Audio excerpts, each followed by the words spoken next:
ఊరుకునే ధనధనమంటూ ఉరుములు రాత బీల్మంటూ పిడుగులురా ఆకు తెల్ల దండయాత్రతో రేలారే గ్రీన్ హంట్ దాని పేరటో రేలారే చెట్టు మొదలుకు చేటటో అడవి బిడ్డల వేటటో పచ్చని అడవి ఖనిజ సంపద బహుళ జాతుల పాలటో రేలారే రేలా రేలారే రేలా రేలారే రేలా రేలారే రేలా ఛత్తీస్గఢ్ అబూజుమాడు మరియాగఢ్ బుధవారమాడు దండకారణ్యం గుండెల మీద కాకిల కవాతటో రేలారే రేలా రేలారే రేలా రేలారే రేలా రేలారే రేలా కోయగొండుల రాజ్యము రేలారే రేలా తెల్లోడంతం చేసేదా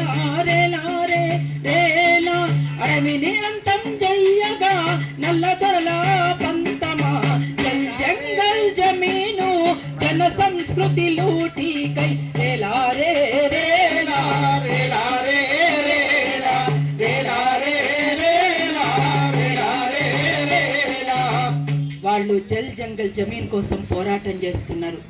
ఆ పోరాటం న్యాయమైంది. న్యాయమైనటువంటి పోరాటానికి అండగా నిలబడడమే ఇవాళ నాగరిక ప్రపంచం అని చెప్పబడుతున్నటువంటి ఈ ప్రపంచం చేయాల్సినటువంటి పని. దాన్నే ఒక సామాజిక స్పృహ అంటారు.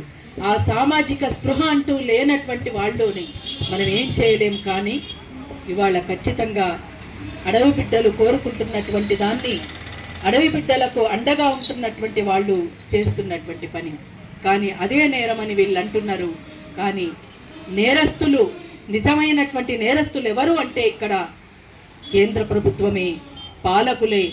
అందుకోసం ఖచ్చితంగా మనమంతా కూడా అడవి బిడ్డలను కాపాడుకోవడానికి, అడవి సంపదను అడవి బిడ్డలకు చెందేలా చేయడానికి ప్రజలు ఏదైతే కోరుకుంటున్నారో ఆ ప్రజలు ఖచ్చితంగా చరిత్ర నిర్మాతలు